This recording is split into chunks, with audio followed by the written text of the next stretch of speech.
हमारे जितने भी धान वाले फार्मर हैं उन्हें एक सबसे बड़ी जो समस्या है वो आती है, धान के अंदर बालियों में जो दाने हैं वो खाली रह जाते हैं। एवरेज अगर बात करें तो 17 से लेके 22% तक जो बालियां हैं वो खाली रह जाती है, यानी कि प्रति एकड़ के हिसाब से 17 से लेके 22% जो पैदावार है वो आपकी कम होती है।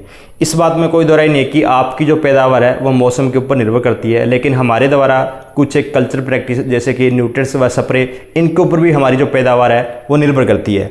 किसान साथियों, आपने 50 दिन के अंतराल में जो भी खादें डाली है उसे पौधे ने भरपूर रूप से यूज किया है, लेकिन 50 दिन के बाद में थोड़ा सा जो वैरायटी का करैक्टर है या फिर धान का जो करैक्टर है वो चेंज हो जाता है। हमें पौधे के अनुसार, उसकी स्टेज के अनुसार जो खुराकें हैं वो देनी है। अगर हम पौधे के अनुसार खुराक नहीं देंगे तो ये हमारी जो खुराक है उसका जो प्रयोग है पौधा वो गलत तरीके से करता है। उदाहरण के रूप में आपको बता दूं कि कुछ एक ऐसे फार्मर है जो प्रति वर्ष गोब आने से पहले डीएपी का प्रयोग करते हैं या फिर सुपर का प्रयोग करते हैं। अगर अधिक मात्रा में पौधे ने फॉस्फोरस को उठा लिया तो वो हमारे पौधे के लिए काफ़ी ज़्यादा हानिकारक होती है। हमारी जो बालियों के अंदर दाने हैं वो अक्सर फॉस्फोरस की अधिकता के कारण जो खाली है वो रहते हैं, क्योंकि ये इस अवस्था के अंदर काफ़ी ज़्यादा खतरनाक होता है। इसलिए फॉस्फोरस का जो रेशियो है वो पौधे की एज के अनुसार देना चाहिए। फॉर एग्जांपल अगर हम बात करें तो गोब अवस्था से 5 या 10 दिन पहले आप NPK 05234 व जो बोरोन है उसे आप 120 ग्राम या फिर 100 ग्राम प्रति एकड़ के हिसाब से 150 लीटर पानी में मिलाकर के आप स्प्रे कर सकते हो,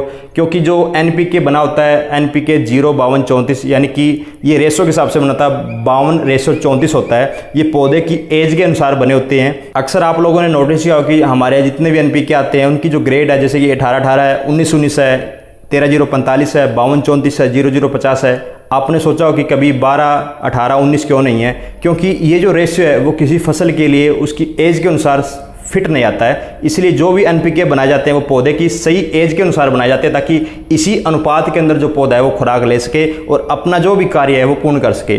बोरोन का कार्य आप सभी किसानों को मालूम ही होगा कि ये हमारा जो बूर होता है यानी कि जो फूल होता है बाली के अंदर, नर भाग को थोड़ा सा ये स्ट्रॉन्ग बना देता है ताकि वो जो मेटिंग है वो अच्छे तरीके से कर सके, बालियाँ जो है वो खाली ना बने।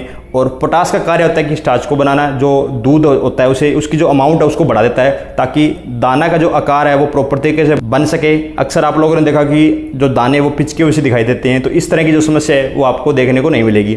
जिस अवस्था में जो बालियाँ हैं उसके अंदर दूध अवस्था आ जाती है यानी कि जो बूर है वो झड़ जाता है, उसके बाद में आप NPK 0050 का जो प्रयोग है वो कर सकते हो। धान वाले किसानों से स्पेशल विनती है कि आप अपनी सिंचाई का जो प्रबंध है वो गोब अवस्था में आपको बढ़िया तरीके से करना है, यानी कि पानी को सूखने नहीं देना है। 1 से 2 इंच या 3 इंच जो पानी है वो आपके खेत के अंदर खड़ा रहना चाहिए, क्योंकि इस समय पौधे को अत्यधिक पानी की जो आवश्यकता है वो पड़ती है। 50 दिन से पहले अगर आपने पानी को सुखा भी दिया है तो वो डेली कोई हानिकारक नहीं है। अगर इस अवस्था में आप पानी को सुखा देते हो तो हो सकता है कि आपके खेत के अंदर जो फोक है वो बन जाए।